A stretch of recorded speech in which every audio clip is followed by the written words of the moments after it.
On December 24, 1979, a massive Soviet force of 100,000 troops stormed into Afghanistan, aiming to prop up the communist PDPA government against a growing Mujahideen uprising. This intervention ignited a decade-long conflict, drawing in global powers as the US, Pakistan, Saudi Arabia, and China covertly backed the Mujahideen resistance. A critical turning point came in 1986 with the introduction of over 2,500 US-supplied FIM-92 Stinger missiles, dramatically shifting the balance of air power.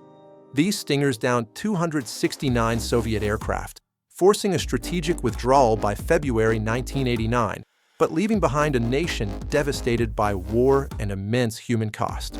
Years later, on September 11, 2001, Al-Qaeda, harbored by the Taliban in Afghanistan, launched devastating attacks on the United States, killing nearly 3,000 people.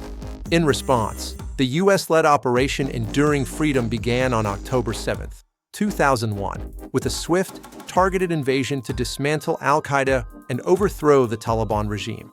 The Taliban, controlling 90% of Afghanistan under Mullah Muhammad Omar, collapsed rapidly by December 2001, with Kabul falling on November 13. Hamid Karzai was sworn in as head of the interim government, establishing the Islamic Republic under the Bonn Agreement. Was this the dawn of a new era? However, the Taliban insurgency revived from Pakistani sanctuaries by 2003, leading to prolonged and brutal engagements across the country. Key operations like Anaconda in 2002 saw fierce fighting in the Shaikat Valley, resulting in significant casualties on both sides.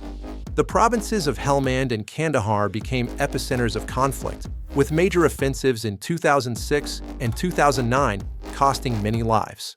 President Obama's troop surge from 2009 to 2012 brought U.S. forces to a peak of 100,000, alongside 40,000 NATO troops, in an attempt to quell the insurgency.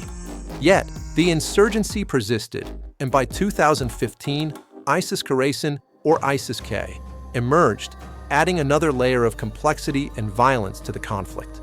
The years 2015 to 2018 marked the highest casualties, with 11,000 Afghan forces killed in 2015 alone, underscoring the war's brutal toll.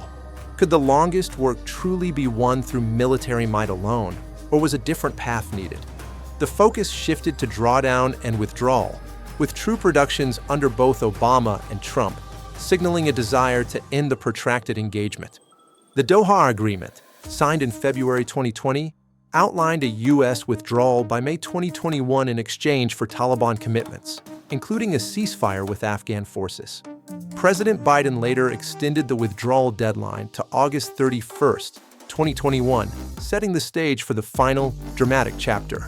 As U.S. forces departed, the Taliban launched a swift spring offensive, capturing over 200 districts and rapidly advancing across the country. On August 15, 2021, President Ghani fled, and Kabul fell bloodlessly to the Taliban, marking the end of the two-decade-long U.S. presence. The chaotic evacuation from Hamid Karzai International Airport saw 123,000 people airlifted, a desperate scramble for safety. Tragically, an Abbey Gate bombing on August 26 killed 13 U.S. troops and over 170 Afghans, a devastating end to the withdrawal. Could the longest war end like this, with such a profound and tragic final act? The legacy of the 20-year war is complex and enduring. It failed to eliminate terrorism, with Al-Qaeda persisting and ISIS-K continuing its attacks. Women's rights, a hard-won gain, were tragically rolled back, with girls' education ban post-2021 erasing years of progress. Economically, Afghanistan remains in ruin, with a GDP per capita of just $500 and a staggering 97% reliance on the opium economy. The global counterterrorism strategy has shifted to over-the-horizon operations, but the question remains, what was the true cost of this prolonged conflict? With over 176,000 total deaths, the human toll is immense, a stark reminder of the devastating consequences of war. Could the war that began with Stingers truly end in such chaos, leaving behind a legacy of unresolved challenges and profound human suffering?